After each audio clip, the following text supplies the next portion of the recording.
Olá pessoal, saudações a todos os amigos e seguidores do canal. Sábado 7 de janeiro de 2022, vamos avançando aqui na nossa caminhada pela obra de H.P. Lovecraft. Hoje nós vamos mais uma obra de 1920, naturalmente, mais um Dreamlands. É um conto. Eu sempre considerei ele um pouco além, não é simplesmente um sonho que é a matéria-prima de todo o Dreamlands. O acesso a esse mundo onírico através de sonhos, tipo uma viagem astral de alguém. Esse Celefais é um conto que tem mais coisa nele. Superficialmente é isso aí, tem um cara, um londrino lá, que sonha e ele se vê num outro mundo, nessa cidade, Celefais, parte lá do Dreamlands, onde ele adota onde ele adquire, não adota, ele adquire um nome, um novo nome e uma nova função lá ele vive uma nova vida lá no Dreamlands. Só que o que tem de diferente das anteriores? Vocês sabem que o Lovecraft ele faz muita quase autobiografia, ele se expõe muito, ele coloca muito dele nos alter egos dele, portanto, né, nos personagens. Nesse caso, especificamente, do Celefais, o Curanes, é claramente o Lovecraft, não tem conversa. Tem de novo aquela história do cara do último da sua linhagem, remetendo um pouco ao próprio Lovecraft, que não teve filhos, né? O, esse cara, ele é um inadaptado à época, como o Lovecraft. É um inglês, como o Lovecraft se imaginava. Ele tece comentários depreciativos assim vamos chamar, novos ricos, né? A burguesia de então, que ele meio que despreza profundamente. Vocês veem no encerramento do próprio conto, isso fica bem claro, né? E é a própria posição do Lovecraft. Ele se imaginava um cara, um inglês de outras eras, de uma aristocracia perdida. Tudo isso aparece na história. Fica bem claro, ele descreve um pouco mais longamente que o normal nos Dreamlands a personalidade do sonhador, o cara que vai viajar lá para Celefais. E isso então fica muito mais claro que se trata de um pedaço de biografia sonhada, vamos chamar assim, né? Que é muito comum na obra do mestre. Esse Celefais, como eu disse, de 1920, é do fim de 1920, novembro, mas veio a ser publicada, aquela mesma batida dessa época, veio a ser publicada numa revista para amadores, o The Rainbow, dessa vez, publicado 2 anos depois, em 22. E é linda como tudo que é Dreamlands. Eu particularmente acho isso é uma forma muito legal, assim, não é única na história da literatura, mas eu sempre costumo chamar isso de poesia em prosa. É prosa, é uma narrativa, mas ela é totalmente poética, né? É uma forma um painel poético assim de um mundo onírico, super legal. É o mais puro Lovecraft. É tão Lovecraft na veia quanto um Call of Cthulhu, sendo que aí na vertente Cthulhu Mitos, né? É isso aí que nós temos essa semana para vocês. Espero que vocês gostem.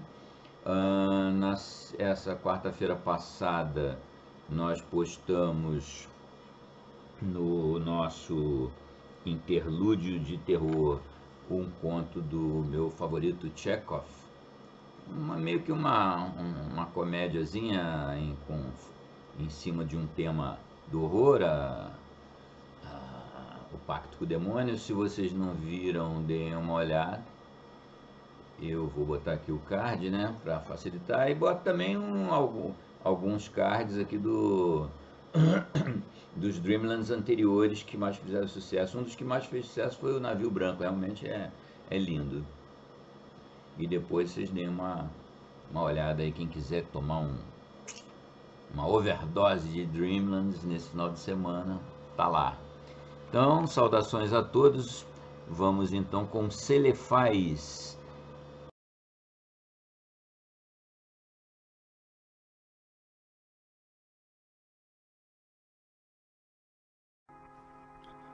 Celefé, H.P. Lovecraft, 1920.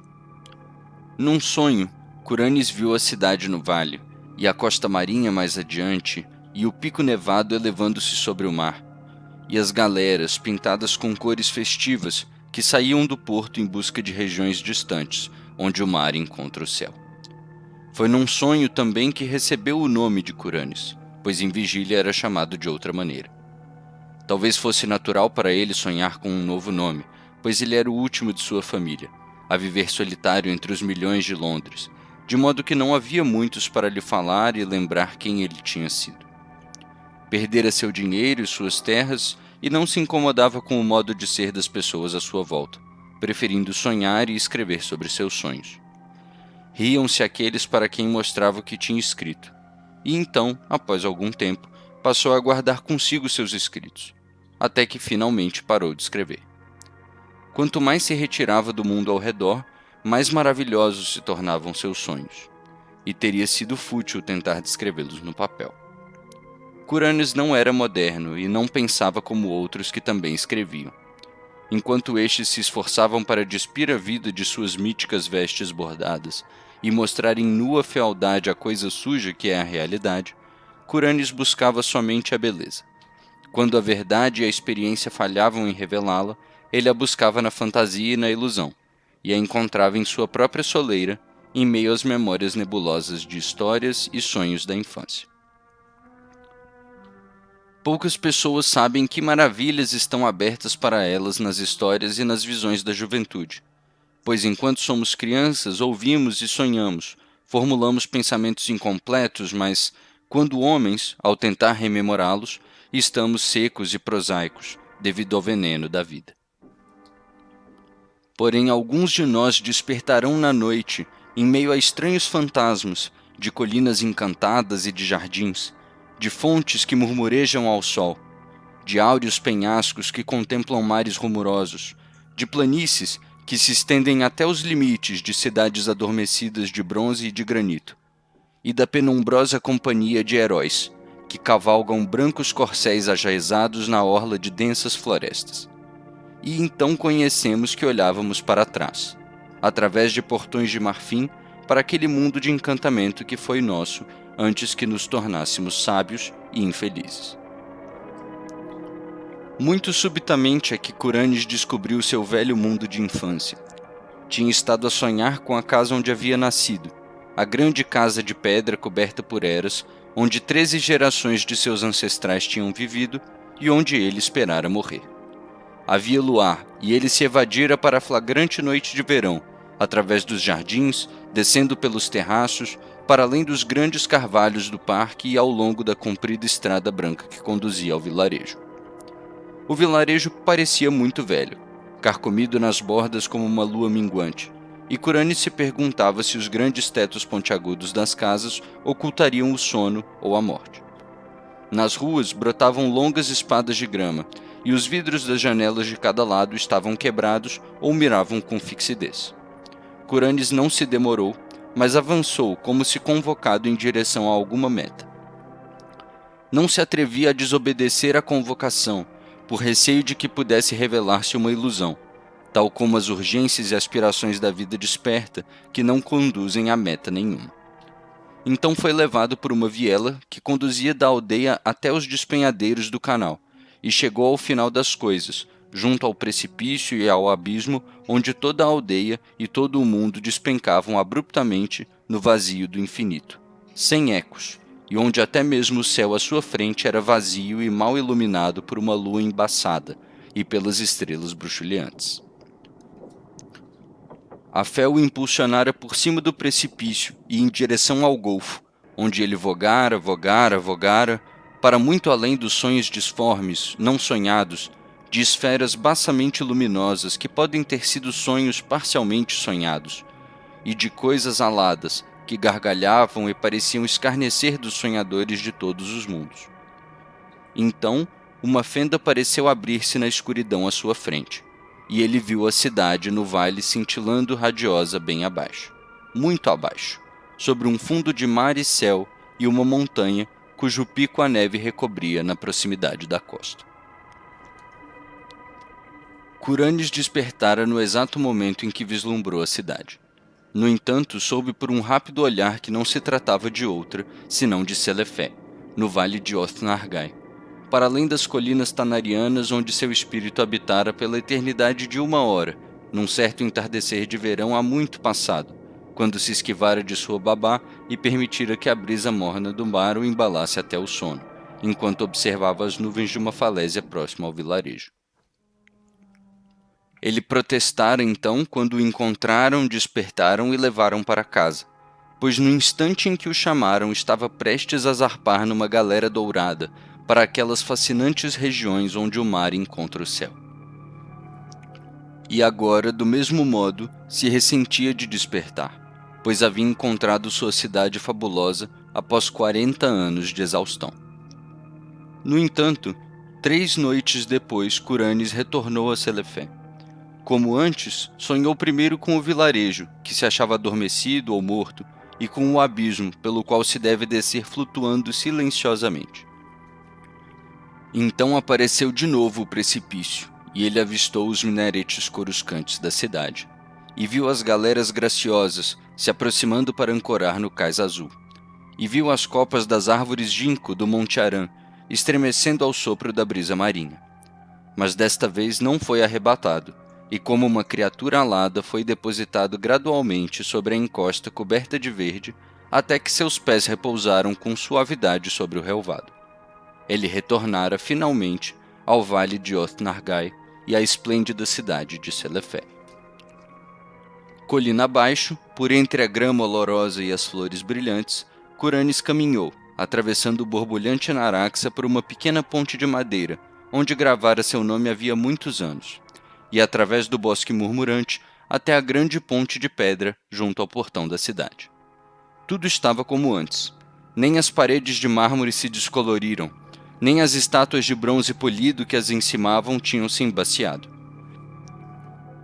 E Curanes percebeu que não teria de estremecer com receio de que as coisas que sabia se desvanecessem, pois até as sentinelas no alto dos baluartes eram as mesmas, e estavam tão jovens quanto na época em que se lembrava delas.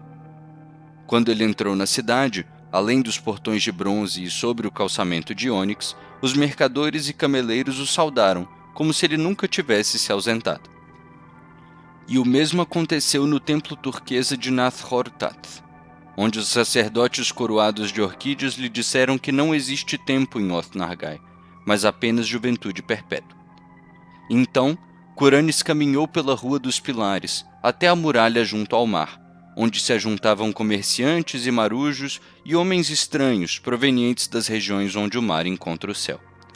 Ali ele se demorou, olhando por sobre o porto luminoso onde as ondas faiscavam, debaixo de um sol desconhecido, e por onde passavam deslizando as galeras dos lugares distantes. E olhou também para o Monte Aran, que se elevava majestoso da costa, suas faldas mais baixas verdejantes, de árvores trêmulas e seu ápice branco erguido para o céu.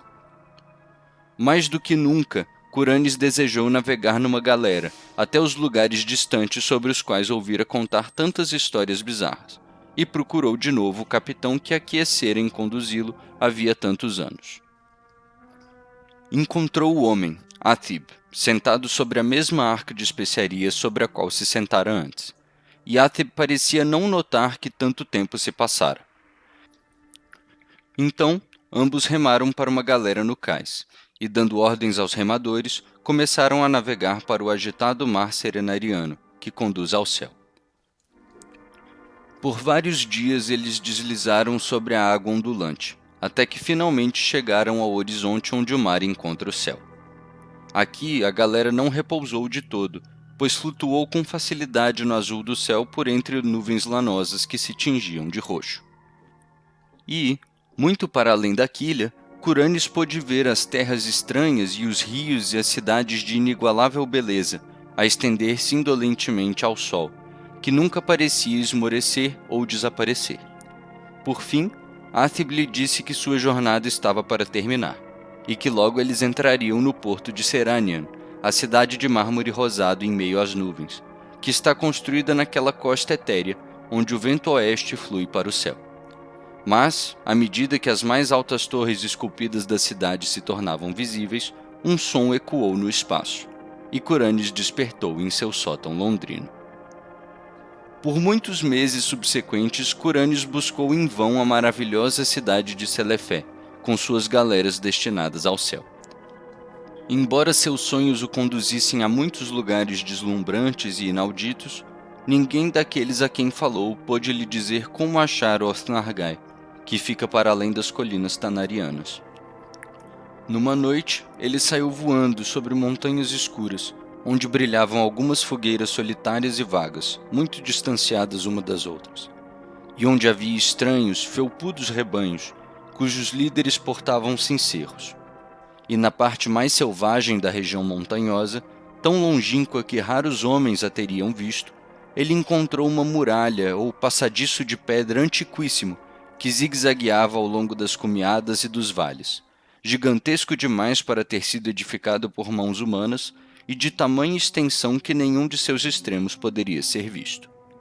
Para além daquele muro, na aurora cinzenta, ele alcançou uma terra de jardins singulares e de cerejeiras, e quando o sol surgiu, vislumbrou uma tal beleza de flores vermelhas e brancas, folhagens verdes e gramados, caminhos brancos, córregos adamantinos, pontes adornadas e pagodes de teto vermelho, que por um momento, imerso em extrema delícia, esqueceu Selefé. Mas se lembrou dela outra vez, quando desceu por uma senda branca em direção a um pagode de teto vermelho, e ele teria perguntado às pessoas dessa terra a respeito dela, não tivesse descoberto que ninguém habitava ali, além de pássaros e abelhas e borboletas. Numa outra noite, Curanes subiu pela espiral de uma escadaria úmida e interminável, alcançando a janela de uma torre que se abria para uma planície e um rio imponentes, que a lua cheia iluminava. E na cidade silenciosa que se estendia a partir da margem do rio, ele pensou descobrir certo aspecto ou arranjo que conhecera antes.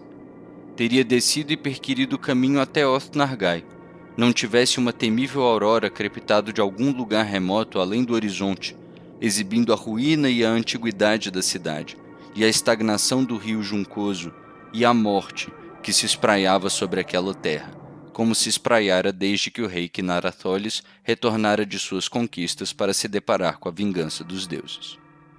Assim, Curanes procurou embalde pela maravilhosa cidade de Selefé e por suas galeras que navegam para Seranian, no céu, testemunhando muitas maravilhas nesse meio tempo, e certa vez escapando por pouco do sumo sacerdote que não deve ser descrito, que usa uma máscara de seda amarela sobre a face e que vive inteiramente só, num monastério de pedra pré-histórico, em meio ao frio platô do deserto de Leng.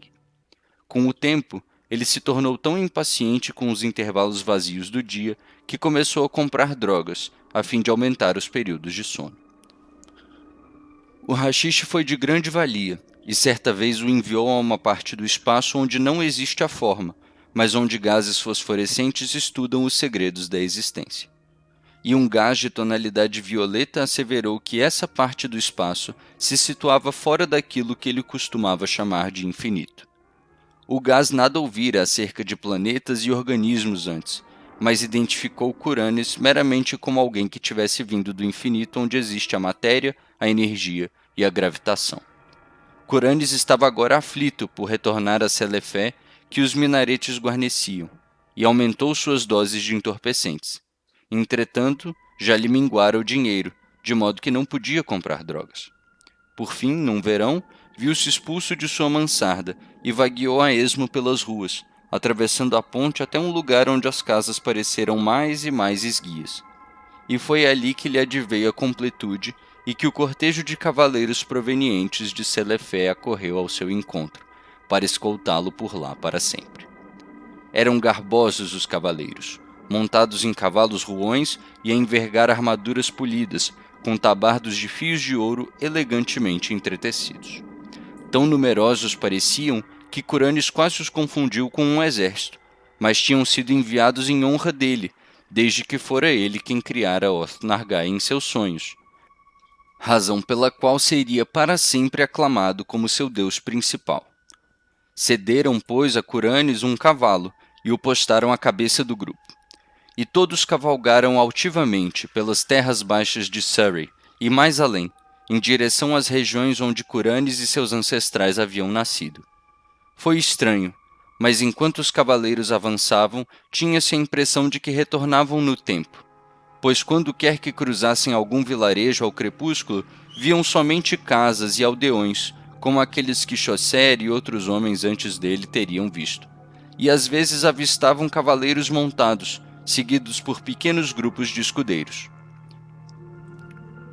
Quando escureceu, cavalgaram mais depressa, até que se puseram a flutuar estranhamente, como se voassem nos ares. Próximo da aurora, alcançaram uma aldeia que Curanes conhecera viva em sua infância, e que parecia adormecida ou morta em seus sonhos. Estava viva agora, e alguns aldeões madrugadores fizeram reverência quando os cavaleiros trotaram pela rua e penetraram pela senda que conduz ao abismo dos sonhos. Anteriormente, Curanes entrara neste abismo apenas durante a noite, e se perguntava que aspecto teria a luz do dia, de modo que observou com ansiedade quando a coluna se aproximou de sua borda. No instante em que subiram pelo terreno até o precipício, uma fosforescência dourada surgiu de algum lugar a oeste e ocultou toda a paisagem sob drapejamentos cintilantes. O abismo era um caos fervilhante, de esplendores róseos e cerúleos, e vozes invisíveis cantavam com exultação enquanto o cortejo cavaleiresco saltava sobre a borda e flutuava graciosamente para além das nuvens rútilas e das coruscações prateadas. Numa descida sem fim, os cavaleiros pairaram, suas montarias trotando no éter como se sobre areias douradas. E então, os vapores luminosos se afastaram para revelar um brilho maior, o brilho da cidade de Selefé, com a costa marinha mais adiante e o pico nevado elevando-se sobre o mar e as galeras pintadas de cores festivas, que saíam do porto em busca de regiões distantes, onde o mar encontra o céu. E a partir de então, Curanes reinou sobre Oth-Nargai e sobre todas as regiões oníricas adjacentes, e teve sua corte em Selefé e na enevoada Serânia. Ainda reina ali, e reinará venturoso para sempre, mesmo que ao pé das falésias de Innsmouth as ondas do canal brincassem zombeteiras com o corpo de um vagabundo que atravessou aos tropeções o vilarejo semideserto ao amanhecer. Brincassem zombeteiras e o atirassem sobre os rochedos junto às Trevor Towers, cobertas de era, onde um obeso milionário da cervejaria, especialmente repulsivo, desfruta da comprada atmosfera de uma nobreza extinta.